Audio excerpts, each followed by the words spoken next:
Duas zonas eleitorais, uma de Porto Alegre e outra de Erechim, cumpriram ontem à noite mandados judiciais de busca e apreensão para coleta de provas contra o candidato a deputado estadual Luiz Antônio Tirello, do PTB. Ele seria responsável pela manutenção de um albergue em Porto Alegre, que já teria sido do conselheiro do TCE, Iradir Pietroski. A lei eleitoral proíbe candidatos de manter albergues.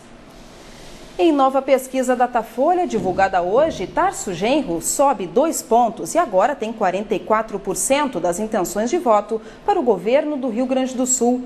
Fogaça caiu de 26% para 24%. Ieda baixou de 13% para 11%. A margem de erro é de 3 pontos. Foram entrevistadas 1.255 pessoas entre 13 e 14 de setembro. A pesquisa foi encomendada pela Folha de São Paulo e o grupo RBS. Há praticamente 2 semanas do primeiro turno das eleições brasileiras, o Bra Notícias volta a discutir o cenário político. Conosco para fazer esta avaliação, o professor de Ciência Política da URGS, doutor Maurício Moia. Boa noite, seja bem-vindo, professor. Boa noite, Vanessa. Como nós vimos agora na pesquisa Datafolha, Tarso Genro abriu mais vantagem ainda sobre Ieda Crucis e José Fogaça. Há a possibilidade do candidato Tarso Genro vencer já no primeiro turno? Eu acho que essa é a meta da campanha do Tarso, né?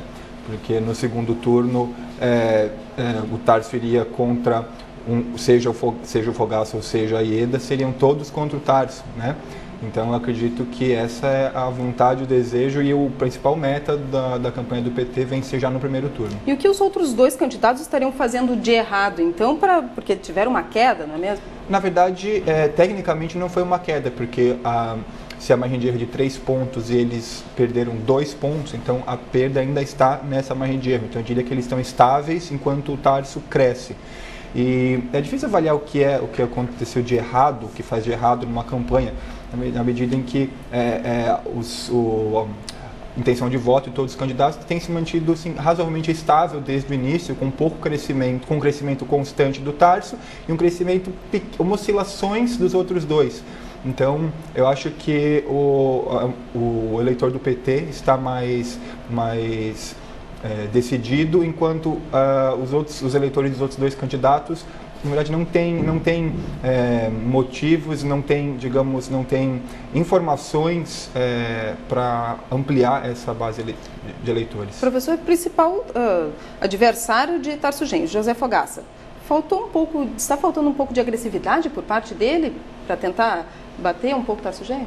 Fazer, na verdade, uma campanha negativa, digamos assim, uma campanha de bater no adversário, ela tem um risco, né? Na verdade, o candidato que ataca pode sofrer um contra-ataque e mesmo o eleitor, já pesquisas veem que uma campanha negativa, ela tem limites, ela pode ganhar alguns pontos para o candidato que está atacando no primeiro momento, mas ela por si só não conquista muitos eleitores, né? Então, acho que numa campanha acirrada, bater no adversário é uma estratégia. Numa campanha como está essa, que o Tarso está bem na frente dos outros 2, atacar o Tarso não é uma estratégia muito boa. E Ieda Crucis estaria sendo desfavorecida depois desses escândalos com relação ao sargento e quebra de sigilo de diversas pessoas?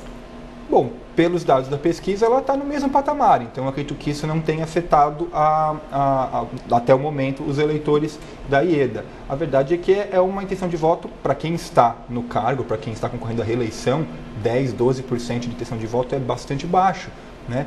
Então eu acredito que isso não vá ter efeito sobre a campanha da Ieda, e mesmo os adversários da Ieda não estão usando essas questões com muita intensidade contra ela. Os principais adversários, né, o Tarso e o Fogaça, não estão usando esses argumentos. Com relação à presidência da República, agora esse problema que deu agora lá em Brasília com relação à Erenice, aí, a ministra-chefe da Casa Civil, isso aí pode afetar alguma coisa a candidatura de Dilma Rousseff? Afetar pode, eu acho, mas eu acho difícil que isso se reverta numa grande aumento de votos do Serra. Eu acho que isso pode eventualmente fazer com que a eleição que está não se sabe se vai ou não vai para o segundo turno, acho que isso pode ter algum efeito nesse sentido. Mas a Dilma continua favorita e dificilmente isso vai tirar muitos votos dela. A população, principalmente no Nordeste e no Norte, ela tem mais de 60% dos votos. E isso dificilmente teria uma virada aí com relação? Dificilmente, eu acho difícil. O que pode acontecer é que isso gere algum desgaste e os outros candidatos consigam ganhar votos dos indecisos e com isso levar a eleição para o segundo turno. Mas eu acho que esse é o melhor dos cenários para os adversários. Algum palpite aí no segundo turno?